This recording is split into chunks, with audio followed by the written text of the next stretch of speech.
Non, pas. Une maîtresse, des élèves, une classe presque ordinaire, mais celle-ci est spéciale.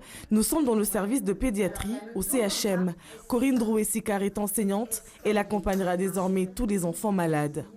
Ils sont très demandeurs et ils sont très pris par le travail. Tout ce que je leur propose, ils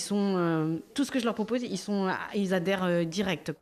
En classe ou en chambre individuelle, l'enseignante va s'adapter à la pathologie de chaque enfant. Et c'est la première fois à Mayotte que la continuité pédagogique s'invite dans le milieu hospitalier pour en finir avec le décrochage scolaire. On a plusieurs situations. Il y a effectivement l'enfant qui va être hospitalisé pendant une longue période de manière inattendue parce que survient la maladie. On a la situation des enfants qui ne sont pas hospitalisés mais qui viennent régulièrement parce qu'ils ont une maladie chronique, donc qui viennent de manière programmée.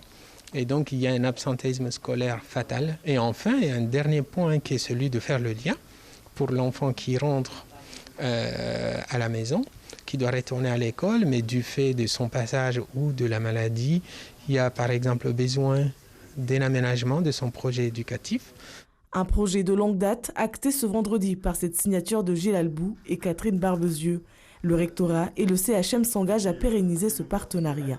C'est une création de poste, c'est tout à fait pérennisé, c'est appelé à durer probablement aussi longtemps que les deux institutions concernées et peut-être à se développer dans l'avenir sur des missions peut-être plus proches des lieux de vie des enfants dans certaines affections.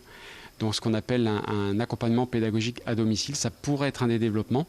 La maladie ne doit pas être un obstacle pour l'enseignement des enfants, surtout sur un territoire où beaucoup ont des difficultés à l'école.